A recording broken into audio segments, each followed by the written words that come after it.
आप सुन रहे हैं एजी एंटरटेनमेंट की धमाकेदार प्रस्तुति।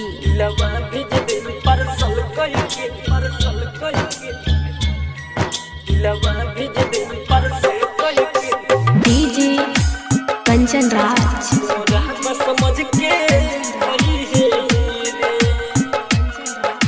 नीम चौक चौसीमा वैशाली।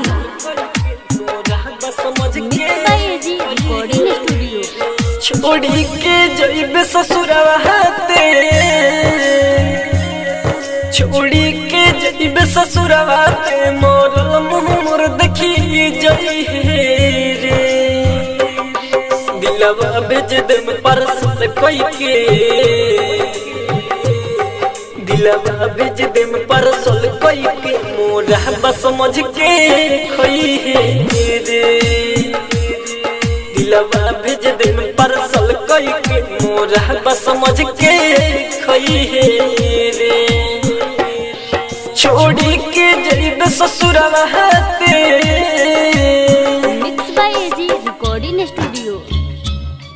दिलवा भेज देम परसल कोई के, परसल कोई के, दिलवा भेज देम परसल कोई के, डीजे कंचन राज मोरा बस समझ के खोई रे। नीम चौक चौसीमा वैशाली।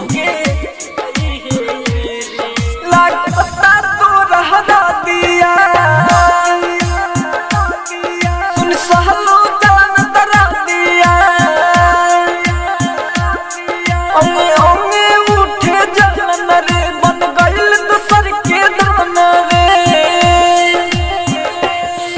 हमारा सिवा के और के,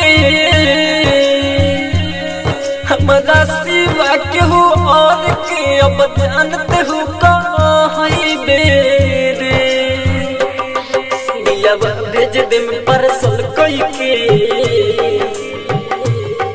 दिलवा भेज देम परसल कोई के, मोरा बस समझ के खोई रे। दिलवा भेज देम परसल कोई के, मोरा बस समझ के खोई रे। छोड़ी के जइबे ससुरवा ते, आप सुन रहे हैं एजी एंटरटेनमेंट की धमाकेदार प्रस्तुति। परसल कोई के, परसल कोई के, दिलवा भेज देम परसल कोई के, डीजे कंचन राज मोरा बस समझ के खोई रे। नीम चौक चौसीमा वैशाली। सुदर्शन राज राजधानी के, खत्म कइले कहानी के। सिनुरा से भराइल सिनोरा रे, सज गइल तोरा झोला रे। दिहला हमर फोटो ते, दिहला हमर फोटो ते, सुनय आगी में जा रही है रे। दिलवा भेज देम परसल कोई के,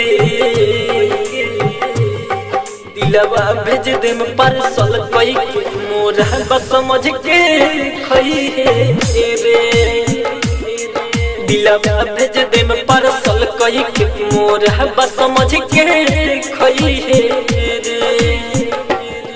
छोड़ी के जइबे ससुरवा ते, एजी रिकॉर्डिंग स्टूडियो रोशनपुर सपहा।